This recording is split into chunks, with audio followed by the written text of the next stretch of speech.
Hello बच्चों, आज मैं स्टार्ट कर रहा हूँ क्वेश्चन नंबर 15 से। क्वेश्चन नंबर जो 15 है वो सिग्निफिकेंट फिगर के क्वेश्चन है।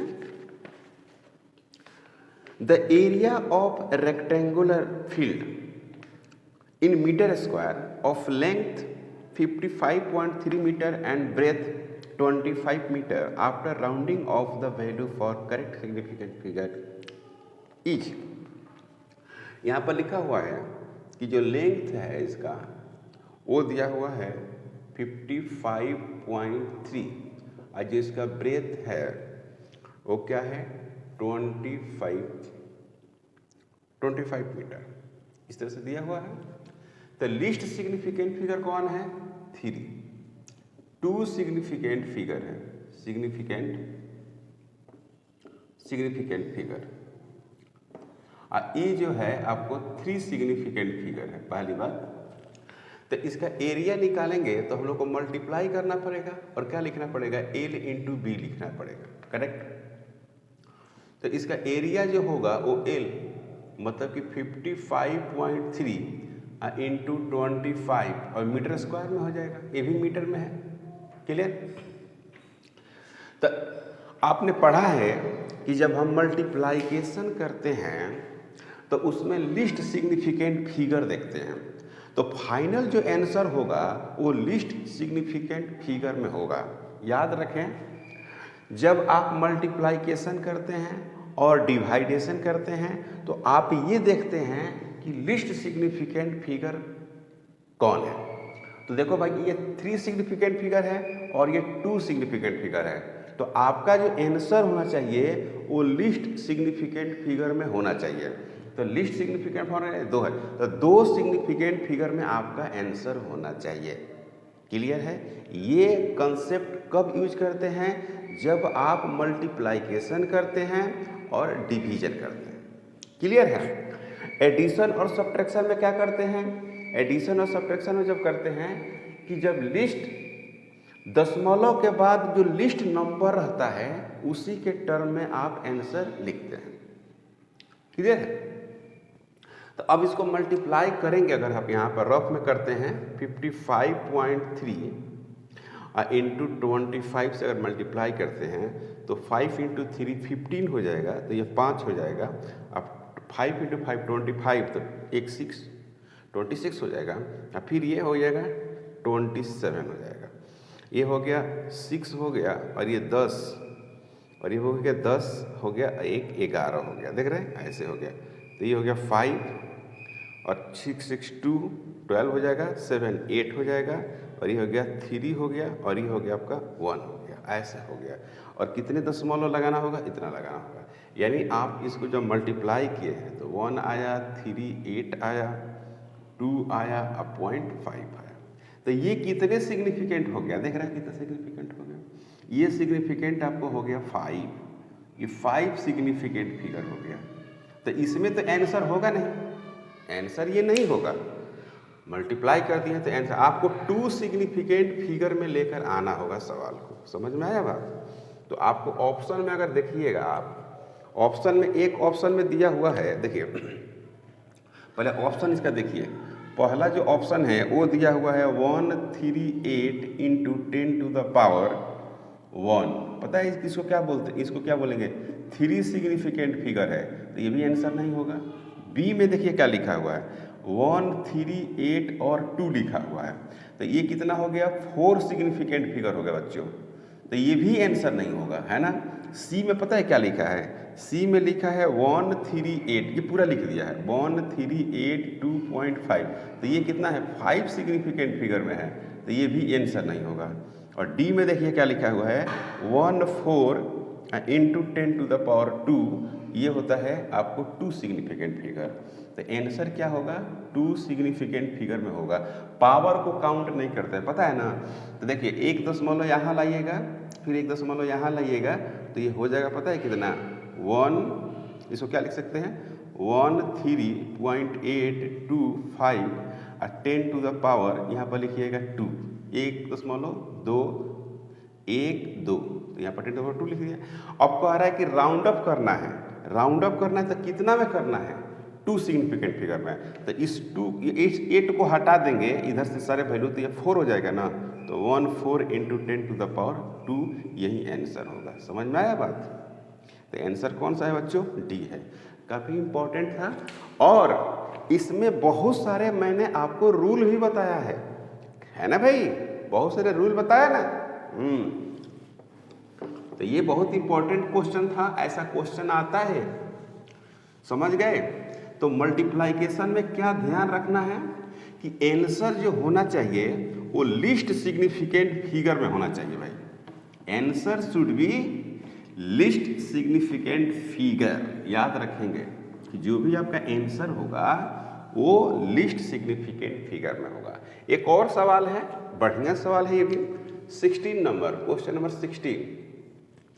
ये कह रहा है taking into account of the significant figures what is the value of, मतलब ये कह रहा है कि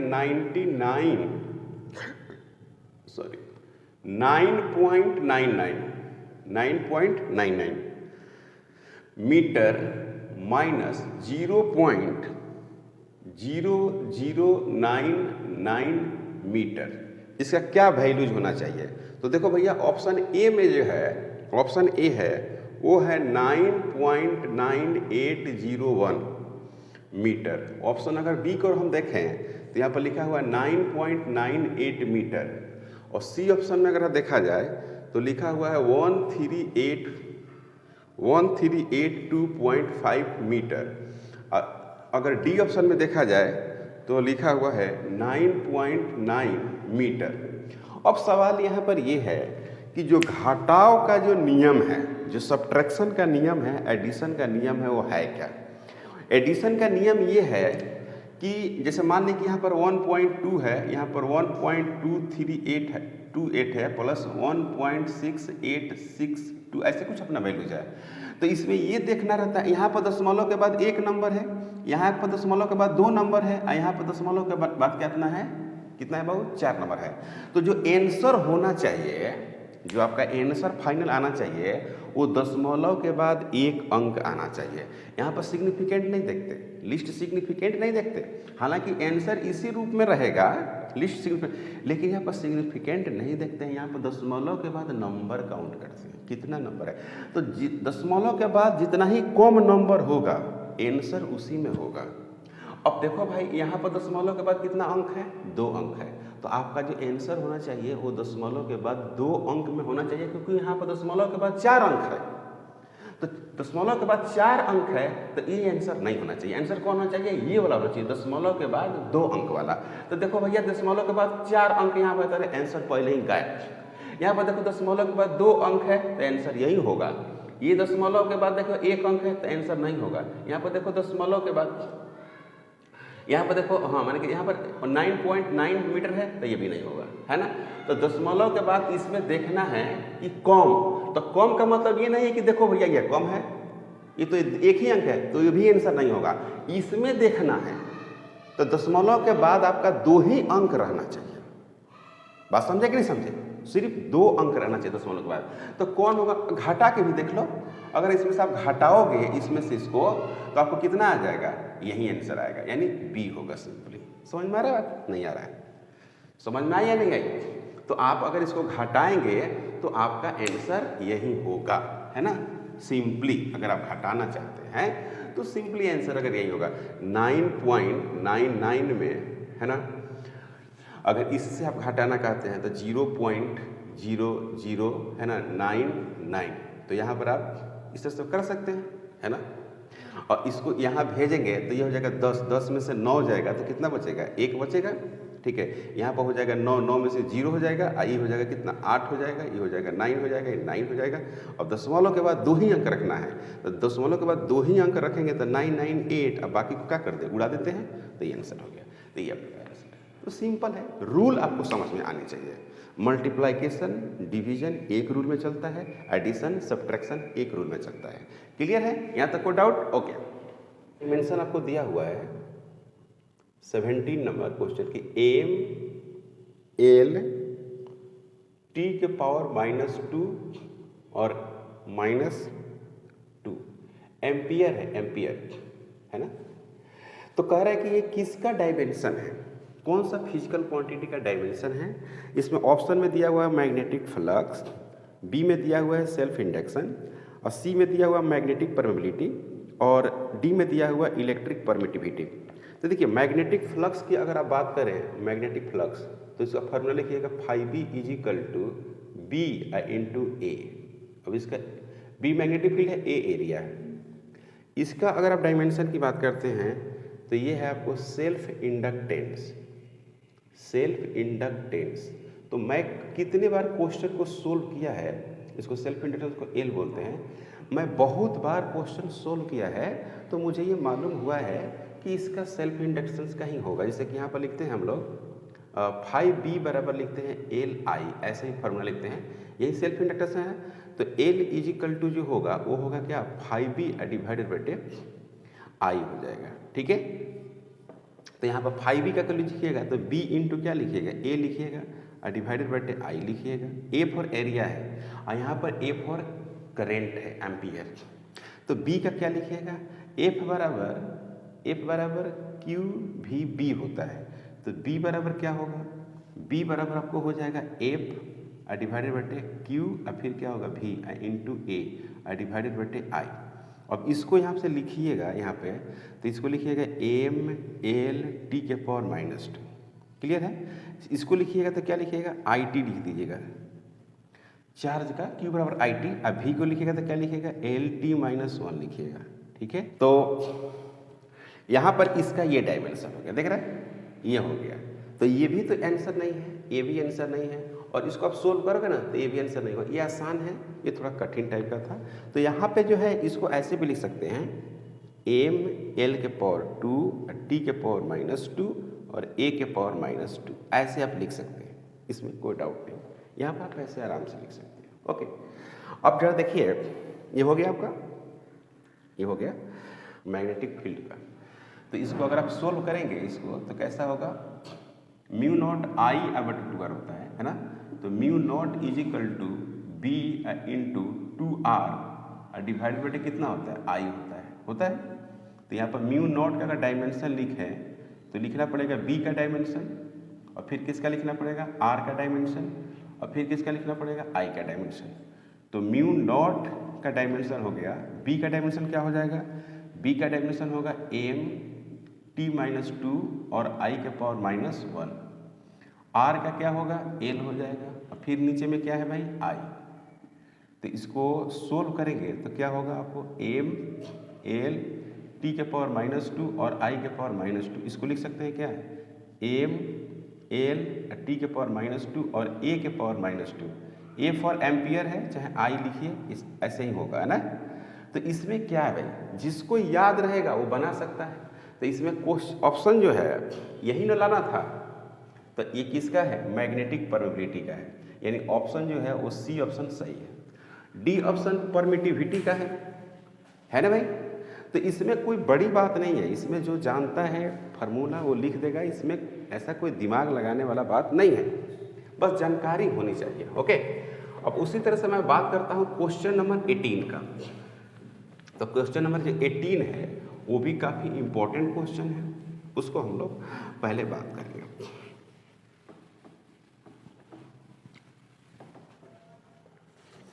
क्वेश्चन नंबर 18 में कह रहा है कि plane angle and solid angle. सबसे पहली बात, प्लेन एंगल जिसको हम लोग थीटा बोलते हैं, और एक होता है आपको सॉलिड एंगल जिसको हम लोग ओमेगा से भी रिप्रेजेंट करते हैं, ठीक है। तो प्लेन एंगल का यूनिट जो होता है वो रेडियन होता है, पहली बात, सिंबल इसका RAD होगा, और इसका होता है एस्टेरेडियन लिखते हैं बच्चों, और इसका सिंबल SR लिखते हैं। अब ये कह रहा है कि आप बताइए कि plane angle and solid angle है, ऑप्शन ए में है यूनिट्स बट नो डायमेंशन। तो देखिए भाई, यूनिट्स होती है लेकिन डायमेंशन नहीं होती है। कैसे, यार देखिए, S = R⁻ होता है, ये प्लेन एंगल की बात हो रही है। प्लेन एंगल की अगर बात करें तो इस तरह से लिखेंगे S = R⁻। तो थीटा इज इक्वल टू क्या होगा, एस बटे आर। तो इसका डायमेंशन एल, इसका भी डायमेंशन एल, तो यहाँ पर क्या होगा, एल के पावर 0 होगा। समझ गए? तो थीटा का जो डायमेंशन होगा वो m के पावर 0, l के पावर 0, t के पावर 0, तो इसको क्या कहेंगे, डायमेंशन लेस कहेंगे। स्टेरेडियन जो होता है वो होता है R square into theta, sorry R square into area होता है। ठीक है, तो यहाँ पर क्या लिखेंगे, sorry area is equal to जो होता है वो आर स्क्वायर इंटू ओमेगा होता है। तो omega is equal to area divide बटे क्या होगा, आर का स्क्वायर। तो इसका भी होगा एल के पावर 2 और इसका भी होगा एल के पावर 2। तो इसका भी कोई डायमेंशन नहीं होता है, एम के पावर 0, एल के पावर 0, टी के पावर 0। तो इसमें बहुत सारी फिजिकल क्वांटिटी ऐसी होती है जिसकी यूनिट तो होती है पर डायमेंशन नहीं होती है, लेकिन जिसका डायमेंशन होगा उसका श्योर यूनिट होगा बस। तो पहला ही ऑप्शन है, इसमें पहला ही ऑप्शन है कि यूनिट होगी, units but no dimension, unit होगी लेकिन डायमेंशन नहीं होगी। क्लियर है? यहाँ तक कोई डाउट नहीं, यहाँ तक कोई डाउट नहीं है। तो अब बात करते हैं क्वेश्चन नंबर 19 की। क्वेश्चन नंबर 19 जो है आपको 2021 में पूछा है, नीट 2021 में पूछा है, हाल फिलहाल का क्वेश्चन है और कठिन नहीं है, बहुत सिंपल क्वेश्चन है। अगर आपको फार्मूला मालूम है तो आप यूनिट लिख सकते हैं, इसमें आपको कोई परेशान होने की ज़रूरत ही नहीं है। अगर आपको डायमेंशन मालूम है, सॉरी फार्मूला अगर मालूम है तो आप डायमेंशन आसानी से निकालेंगे, इसमें कोई प्रॉब्लम की वह संभावना ही नहीं है। कह रहा है कि ई जो है एंड जी, ई है वो एनर्जी है, कह रहा है सवाल में कि E for energy, E for energy और G for gravitational constant, G for gravitational constant, इस तरह से। तो कह रहा है कि ई बटे जी, ई अब बटे जी क्या डायमेंशन, तो जिसको याद होगा वो डायरेक्ट करेगा। अब भाई ई आपको निकालना है, तो ई देखो ये भी ई है ना, 1/2 mv² भी तो ई है। तो आप ई का डायमेंशन जानते हो ना, एनर्जी का डायमेंशन m l के पावर 2 और t के पावर -2। अब यहाँ पर देखिए g का बात करते हैं, तो f बराबर क्या आता है, g into m square divided बटे d²। तो g इज इक्वल टू क्या हो जाएगा बच्चों, fd² डिवाइडेड बटे m²। होगा या नहीं होगा? तो g का जो डायमेंशन आप लिखोगे वो क्या लिखोगे, mlt-2 फोर्स, यहाँ पर l के पावर 2 लिखोगे, यहाँ पर क्या लिखोगे, m के पावर 2। तो यहाँ पर क्या होगा, m के पावर -1, l के पावर 3 और t के पावर -2। अब इसको यहाँ पुट कर देना है, तो क्या पुट करेंगे, m l के पावर 2 t के पावर -2। क्लियर? और यहाँ पर क्या पुट करना है, m के पावर -1, l के पावर 3 और t के पावर -2। तो t से t क्या होगा, कैंसिल हो जाएगा, यहाँ पर ये भी कैंसिल हो जाएगा। तो m के पावर 2 हो जाएगा और l के पावर -1 हो जाएगा, t के पावर 0।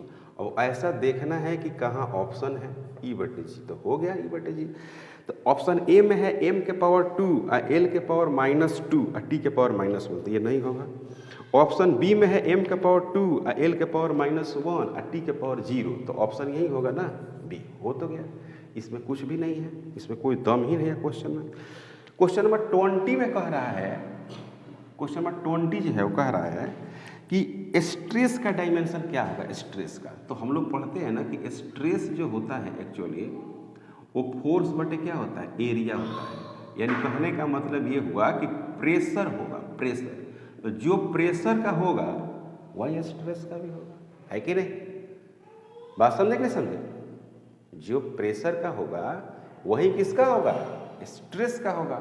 तो यहाँ पर काफ़ी आसानी से आप लिख सकते हैं, stress is equal to force का लिखिएगा mlt-2 और एरिया का लिखिएगा l के पावर 2। तो यहाँ पर क्या लिखिएगा, stress is equal to m l के पावर -1 और t के पावर -2। देख रहे हैं? तो ये हो गया स्ट्रेस। तो stress is equal to m l के पावर -1 और t के पावर हो गया -2। अब इसमें ऑप्शन चेक कर लीजिए, पहला ऑप्शन में है mL/-2 तो ये नहीं होगा, बी में है mL² t⁻², ये भी नहीं होगा, और सी में है mL⁻0 t⁻−2, ये भी नहीं होगा, और डी में है mL⁻−1 और t⁻−2, यही होगा। और 2020 में पूछा है, समझ गए बात को। तो क्वेश्चन कठिन नीट का नहीं होता है, आप अगर क्वेश्चन बैंक का प्रैक्टिस करते हैं तो आपको ये पता चल जाएगा कि क्वेश्चन किस तरह का पूछता है, कैसा क्वेश्चन आता है, ये मालूम होगा, और उसी टाइप का क्वेश्चन आएगा, उसी के आसपास ही रहेगा। क्लियर है? चलो भाई,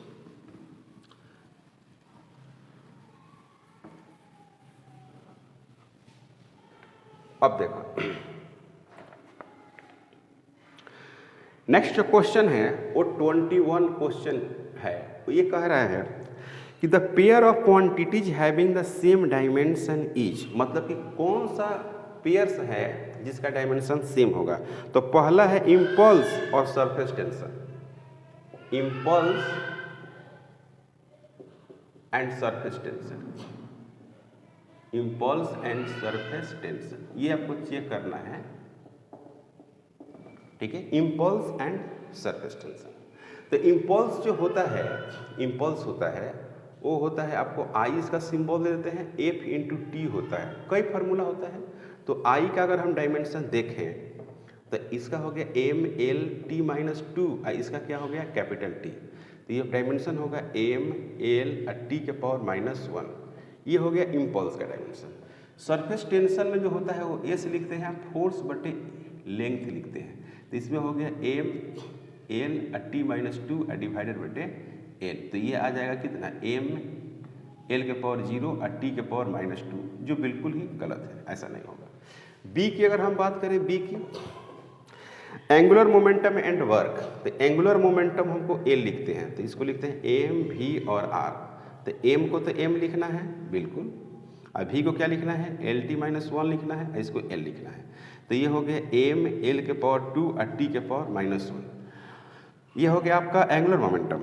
और वर्क का तो आप जानते ही हैं, W बराबर F इंटू क्या होता है, D होता है, तो ये हो गया आपका mL⁻2 और mL⁻2 यहाँ पर L, तो ये कितना हो जाएगा mL⁻2 और t⁻−2, तो ये भी नहीं होगा। देखो इस सी में नहीं आ रहा है, सी में है वर्क एंड टॉर्क, तो ये बेचारा लगता है सही है। W बराबर F इंटू क्या होता है, D होता है, तो ये हो जाएगा कितना mL/t-2, यहाँ पर हो गया L, तो यहाँ पर क्या मिलेगा mL⁻2 और t⁻−2, तो ये हो गया वर्क का। और टॉर्क का लिखते हैं F इंटू आर लिखते हैं, तो यहाँ पर क्या लिखेंगे mL/t-2, यहाँ पर लिखेंगे L, तो यहाँ पर क्या लिखेंगे mL⁻2 और t⁻−2, तो ये हो गया टॉर्क। तो टॉर्क का क्या होगा mL⁻2 और t⁻−2, तो ये दोनों जो है सेम डायमेंशन है, यानी वर्क और टॉर्क जो है वो सेम डायमेंशन, तो आंसर क्या हो जाएगा सी। समझ में आया? तो इसमें कोई ज़्यादा दिमाग नहीं लगाया जा रहा है, आपको फार्मूला मालूम है तो आप आराम से इसको सोल्व कर सकते हैं, इसमें कोई प्रॉब्लम आपको नहीं है, कोई समस्या नहीं है कि नहीं, कोई दिक्कत तो नहीं है इसमें, आप आराम से क्वेश्चन को सोल्व कर सकते हैं अगर आप चाहें तो। अब जरा देखो भाई, अब क्वेश्चन नंबर है आपको 22, बड़ा फेमस क्वेश्चन है, 22 फेमस क्वेश्चन है। कह रहे कि डायमेंशन ऑफ μ0 और ε0 और इसका पावर -1/2 है ना, इसका पावर -1/2। तो यहाँ पर लिखे हैं कि वी नो दैट, पहली बात का आप जानते हैं, इसमें ये पढ़ना है इलेक्ट्रोमैग्नेटिज्म में कि μ0 ε0 = 1/c का स्क्वायर होता है, तो c का स्क्वायर = होगा 1/μ0 और ε0, तो c = होगा 1/√μ0 और ε0, इसको आप ऐसे लिख सकते हैं c = μ0 और ε0 इसका पावर -1/2, ऐसे आप लिख सकते हैं। तो c क्या है, c स्पीड ऑफ लाइट है, देख रहे हैं, स्पीड ऑफ लाइट, इसको हम लोग पढ़ते हैं स्पीड ऑफ लाइट। तो इसको स्पीड ऑफ लाइट, तो इसका डायमेंशन लिखिए, या μ0 ऑप्शन 0 इसका पावर -1/2 इसका डायमेंशन लिखिए। दोनों बात तो एक ही है ना, LT-1 यही होगा, c के डायमेंशन के बराबर होगा, समझ रहे हैं, LT-1, या ऐसे लिख सकते हैं m के पावर 0 l के पावर 1 और t के पावर -1, एक ही बात है। तो आपको ऑप्शन देख लीजिए, इसमें पहला ऑप्शन है l के पावर 1/2 और t के पावर -1/2, ये बिल्कुल गलत है। ऑप्शन 2 है l के पावर -1 और t, गलत है। ऑप्शन सी में है LT-1, तो इसका आंसर भी क्या होगा, सी ही होगा, है ना, सी स्पीड ऑफ लाइट है। क्लियर है। नेक्स्ट क्वेश्चन है 23। हाँ, ये क्वेश्चन थोड़ा सा टाइम ले सकता है। 23 नंबर जो क्वेश्चन है वो आपको टाइम टेकिंग क्वेश्चन है, टाइम लेगा। तो क्या कह रहा है इसमें भाई, फार्मूला जो है याद रखना बहुत जरूरी है। अगर फार्मूला याद नहीं है तो एग्जाम में बैठ के क्या करोगे, देखोगे, टाइम खाली पास करोगे और कुछ नहीं होगा, ठीक है। तो क्वेश्चन है the dimension of 23, the dimension of 1/2 option 0 ई का स्क्वायर, इलेक्ट्रिक फील्ड का स्क्वायर। ऑप्शन 0 पता है क्या है, ये है इलेक्ट्रिक फील्ड, इलेक्ट्रिक फील्ड। तो इसमें आपको बताना है कि इसका डायमेंशन क्या होगा। तो सबसे पहली बात कि इसको हम लोग एनर्जी डेंसिटी बोलते थे, याद है आपको। जो 12th पास बच्चे हैं हम उनकी बात कर रहे हैं। इलेक्ट्रोस्टैटिक्स आप पढ़े होंगे, इसमें आप कैपेसिटर पढ़ते हैं, तो कैपेसिटर में एक वर्ड पढ़ते हैं एनर्जी स्टोरिंग कैपेसिटर, उसी में पढ़ते हैं एनर्जी डेंसिटी। तो ये क्या है, एनर्जी डेंसिटी है, एनर्जी डेंसिटी। क्लियर। तो एनर्जी डेंसिटी बराबर क्या होता है, energy upon volume. Energy density is equal to हो गया एनर्जी बटे वॉल्यूम। तो एनर्जी क्या लिखिएगा, m l के पावर 2 और t के पावर -2, और वॉल्यूम को क्या लिखिएगा, l के पावर 3। तो यहाँ पर क्या लिखिएगा, m l के पावर -1 और t के पावर -2। ये हो गया एनर्जी डेंसिटी। अगर ये आपको याद नहीं है तो आप क्या करेंगे, तो फार्मूला लिखेंगे इसका बारे में आपको लिखना है। तो 1/2 ऑप्शन 0 का डायमेंशन इनटू इलेक्ट्रिक फील्ड इसका स्क्वायर का डायमेंशन, इसको मान लीजिए 1। और यहाँ पर आप क्या करिए, F equal to 1/4 pi option 0 Q का स्क्वायर बटे D का स्क्वायर। तो यहाँ पर ऑप्शन 0 का लिखिएगा डायमेंशन, तो I के पावर 2 लिखिएगा, T के पावर क्या लिखिएगा, 2 लिखिएगा। यहाँ पर क्या लिखिएगा, फोर्स का लिखिएगा, तो ML_2 लिखिएगा और L के पावर 2 लिखिएगा, है ना। तो ऑप्शन 0 जो हो गया m के पावर -1 और यहाँ से चला जाएगा l के पावर -3, t के पावर 4 और i के पावर -2। कहीं कहीं i लिखा रहेगा और नहीं तो कहीं कहीं a भी लिखा रहेगा, इसमें कोई प्रॉब्लम नहीं है। f बराबर क्या होता है, q इंटू ई होता है, तो e बराबर क्या होगा, f बटे q होगा। तो e का डायमेंशन की बात करेंगे तो m l t के पावर -2 और q का लिखेंगे i t। तो यहाँ पर क्या लिखेंगे, m l और t के पावर -3 और i के पावर क्या लिखेंगे, -1। समझ में आ रहा है, समझ में आई बात। अब इसी को आप क्या कर देंगे, इसमें स्क्वायर करके, है ना, इसको इलेक्ट्रिक फील्ड का स्क्वायर करेंगे और उसमें मल्टीप्लाई करेंगे। सॉरी ये प्लस में है, ये प्लस में है, ये प्लस में है। अब इसको क्या करना है, स्क्वायर कर देना है। तो स्क्वायर कर दीजिए, तो स्क्वायर करेगा तो m के पावर 2 होगा, l के पावर 2 होगा और t के पावर -6 हो जाएगा और i के पावर क्या होगा, -2 होगा। अब इसका एनर्जी डेंसिटी अब लिखिए 1/2 ऑप्शन 0 e का स्क्वायर। तो यहाँ पर पुट करिएगा ऑप्शन 0 का वैल्यू, तो क्या मिलेगा, m के पावर -1, l के पावर -3, t के पावर 4, i के पावर 2। इसमें लिखिए इसको m के पावर 2, l के पावर 2, t के पावर -6 और i के पावर हो गया -2।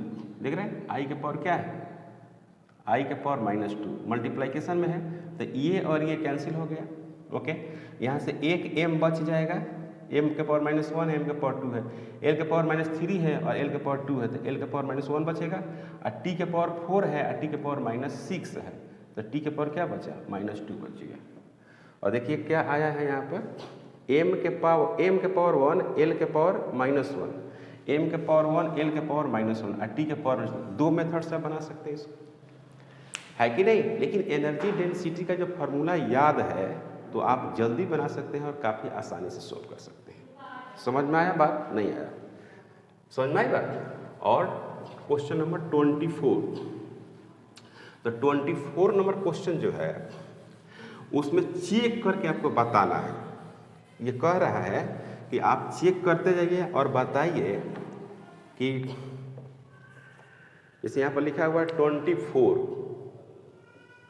24 में लिखा हुआ है if the dimension of physical quantity are given, कोई एक फिजिकल क्वांटिटी है उसका डायमेंशन ऐसे दिया हुआ है, m के पावर a, l के पावर b और t के पावर क्या दिया हुआ है c, then the physical quantity will be, माने कि कौन सा फिजिकल क्वांटिटी होगी। तो a में अगर बात करें हम वेलोसिटी की अगर हम बात करते हैं तो कह रहा है कि a बराबर अगर 1 आप कर देते हैं और b बराबर क्या कर देते हैं 0 और c बराबर क्या करते हैं -1, तो ये बच जाएगा क्या m l के पावर 0 और t के पावर -1। तो ये वेलोसिटी का डायमेंशन है ही नहीं, वेलोसिटी का डायमेंशन होता है LT-1, m होता ही नहीं है, तो ये नहीं होगा। दूसरा में कह रहा है कि अगर मान लीजिए कि a बराबर क्या कर देते हैं 1, मैंने कह रहा है कि एक्सेलरेशन के लिए कह रहा है कि a बराबर 1 कर देते, ये भी नहीं होगा। क्यों? क्योंकि एक्सेलरेशन में मास होता ही नहीं है, तो यहाँ पर a बराबर 1 कर देंगे तो m रहेगा ना, तो ये भी नहीं होगा। समझ में आ रहा बात। अब b बराबर क्या कह रहा है 1 और c बराबर कह रहा है -2, ये फोर्स का डायमेंशन आ रहा है, हम समझ रहे हैं, ये किसका डायमेंशन आ रहा है फोर्स का, तो ये नहीं होगा, ये एक्सेलरेशन का नहीं होगा। c में कह रहा है कि फोर्स में अगर बात करें फोर्स के लिए तो ये भी नहीं होगा। क्यों? क्योंकि फोर्स में मास को 0 कर रहा है, मतलब कि a को 0 कर रहा है। अब b बराबर -1 और c बराबर क्या हो गया -2, ठीक है ना। तो m के पावर 0 और l के पावर -1 और t के पावर -2 ऐसा फोर्स का होता है? नहीं होता है, बिल्कुल नहीं होता है। तो अब बात करता है क्या d का, तो d में अगर बात करते हैं, d में बात कर रहा है ये प्रेशर का, देखो d में बात कर रहा है प्रेशर का, तो प्रेशर में ये लिख रहा है कि a बराबर 1, ठीक है, और b बराबर -1 और c बराबर -2, तो सही है। b बराबर -1 और c बराबर -2, तो प्रेशर का तो ये डायमेंशन होता ही है, क्या डायमेंशन होता है m l के पावर -1 और t के पावर -2, m के पावर 1 l के पावर -1 और t के पावर -2, ये हो गया प्रेशर का, बिल्कुल सही है। तो आपको ऑप्शन कौन सा सही लगा? डी ऑप्शन सही लगा, डी आंसर। तो इस तरह का क्वेश्चन आपको एग्जाम में पूछता है जो काफ़ी इम्पोर्टेंट है। तो मैं आस करता हूं कि आप इसका प्रैक्टिस करेंगे और फार्मूला को याद रखेंगे, क्योंकि जब तक आप फार्मूला याद नहीं रखेंगे उसमें आपको यूनिट डायमेंशन का क्वेश्चन नहीं बन सकता है, और हमेशा पूछता है। और कितना आसान पूछा है ये आप देख सकते हैं। 2 क्वेश्चन काइनेमेटिक्स में बहुत मेहनत कीजिएगा तो 2 क्वेश्चन नहीं पकड़ सकते, उसमें हो सकता है कि आपको क्वेश्चन उलझा दे या ज़्यादा समय लगे। इसमें होता है कि आपको 2 क्वेश्चन आसानी से मिल जाता है। एरर पढ़ लीजिए, सिग्निफिकेंट फिगर के बारे में पढ़ दीजिए, percentage error, fraction error, least count, vernier callipers पढ़ लीजिए और इन डायमेंशन पढ़ लीजिए, तो आपका 2 क्वेश्चन फिक्स है। ओके, तो आज का लेक्चर में यहाँ पे स्टॉप करते हैं, मिलते हैं नेक्स्ट लेक्चर में। अगर आप हमारे चैनल पर नए हैं प्लीज़ सब्सक्राइब करें, शेयर करें। Thank you.